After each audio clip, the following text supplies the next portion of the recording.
Please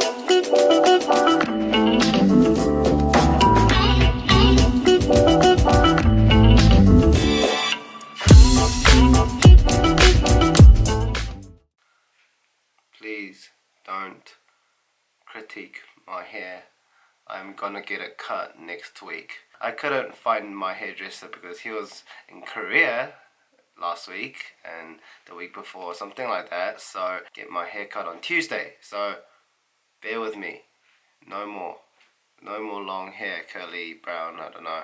Did an Instagram poll and people don't like it. Hi all, it's me, and today we're going to be talking about why change is good and why you should have a short-term and a long-term goal in any time of your life. We're going to be talking about all those factors and also share some of my goals I have for the next 3, 5 and 10 years possibly. So let's get straight into it. Wow!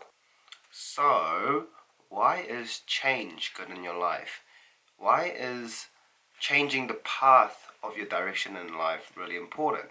Well, to start it off, I think it's really important because first you're opening yourself to a new kind of route in your life. So it could be, let's say, if you go down this path, you have many different doors of opportunities, and if you go another path, you have many different doors of opportunities. Now, if you stay on one pathway, normally these doors of opportunities kind of stay the same, so it becomes more mundane. You know what you're expecting, you know what's going to happen. Whereas if you're going to move your path, then you are now exposed to a new, different set of opportunities that you might not know because you're inexperienced in this kind of change. Normally, I'm talking about a change where you're not familiar.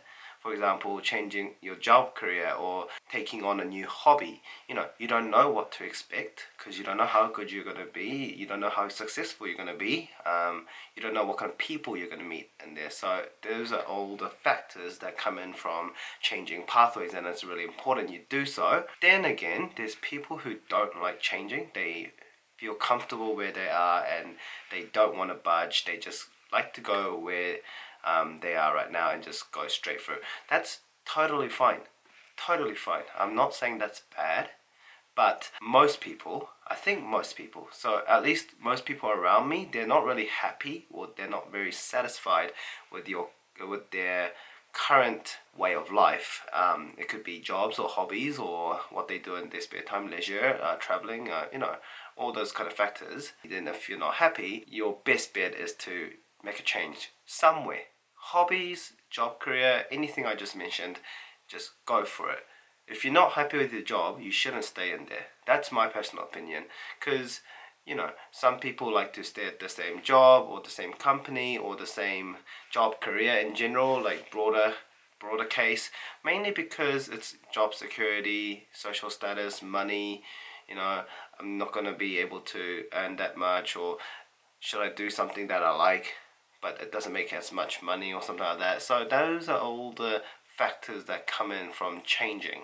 And I think healthy way of changing your direction in life is, of course, thinking about it thoroughly, because it is a big life decision. It literally changes the way you think, feel and act in your life. It changes your personality a bit, and it kind of makes you adapt to a new world and environment. For me, moving from electronics engineering back in high school, I wanted to be an electrical engineer, to computer systems, to software development, to data analyst, to now I'm a data engineer. I love my job right now.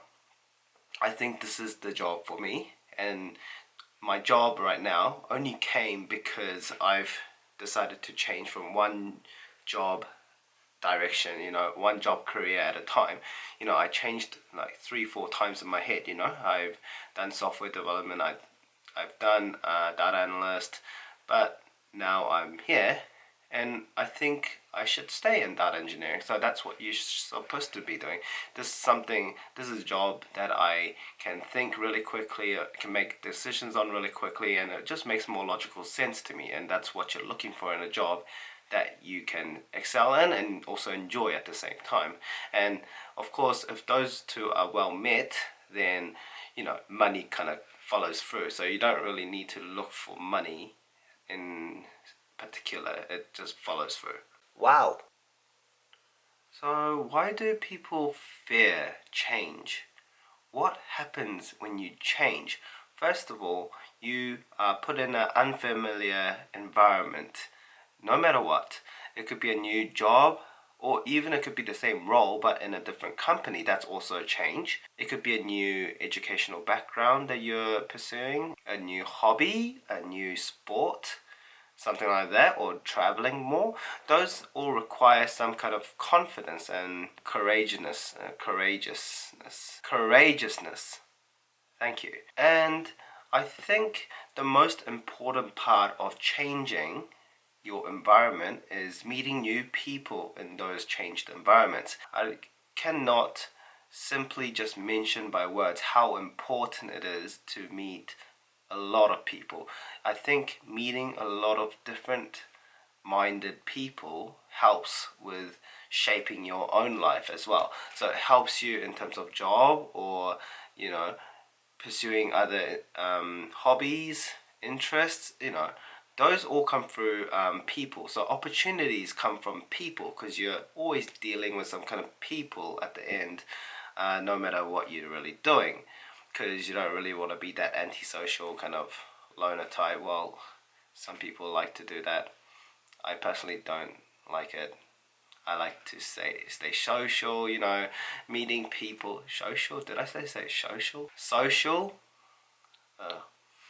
Must be sleepy. I like to meet people.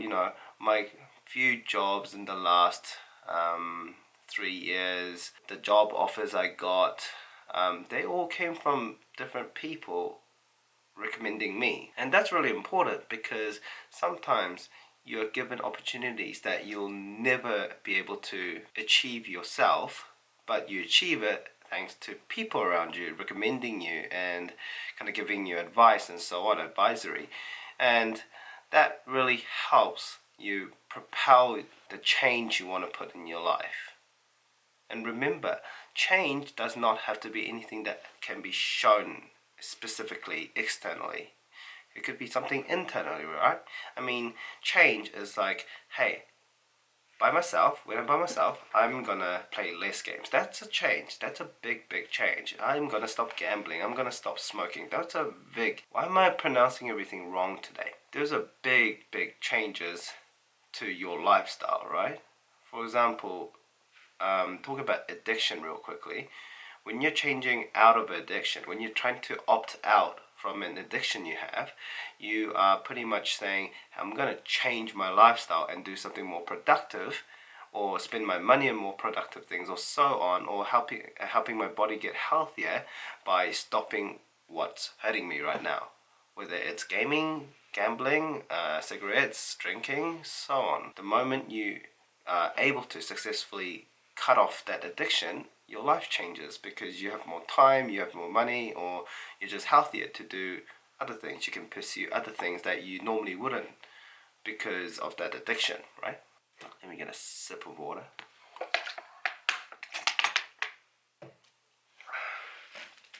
Anyways, do not fear change. It will change your life, literally. No jokes. I believe, and there are people who don't like change and they're comfortable with it. That's totally fine, as I said.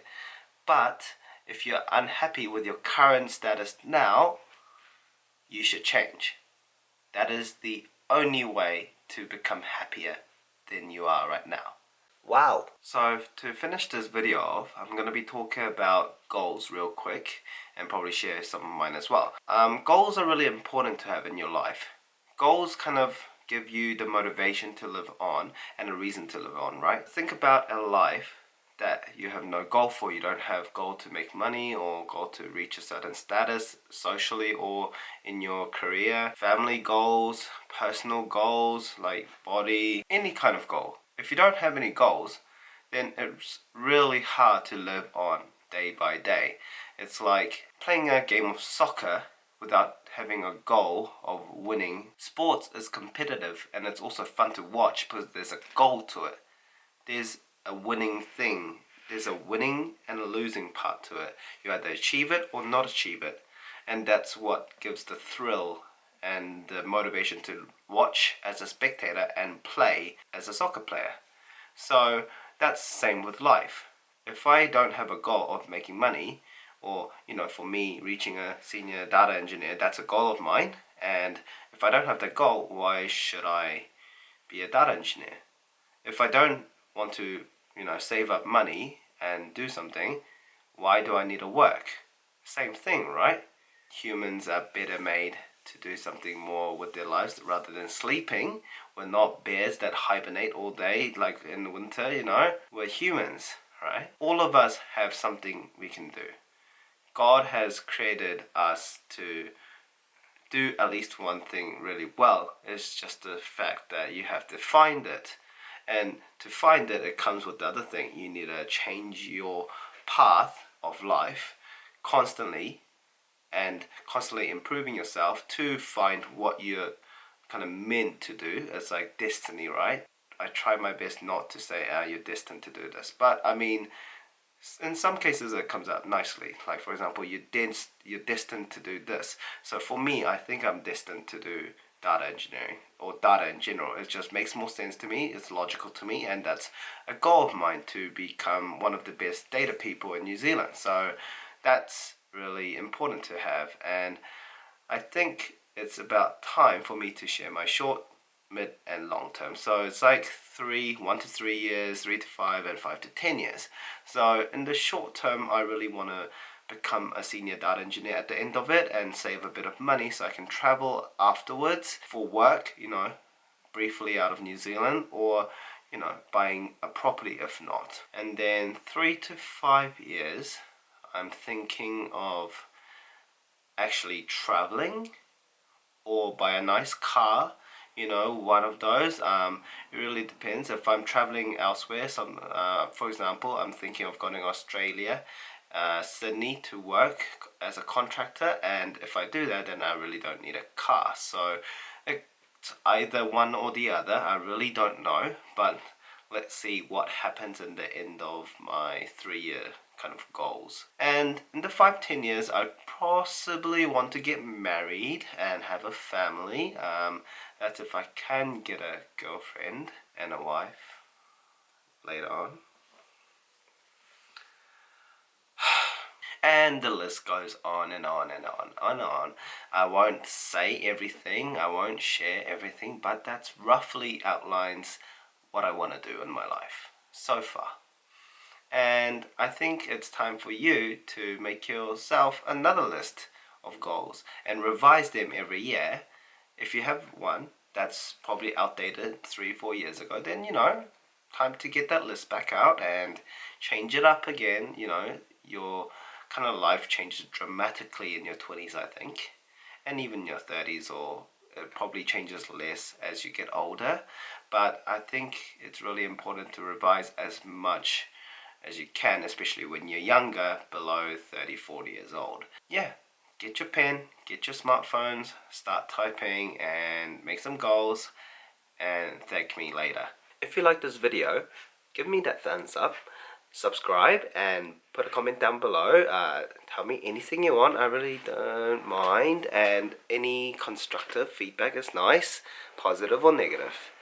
Thank you, and I'll see you in the next video. Cheerio.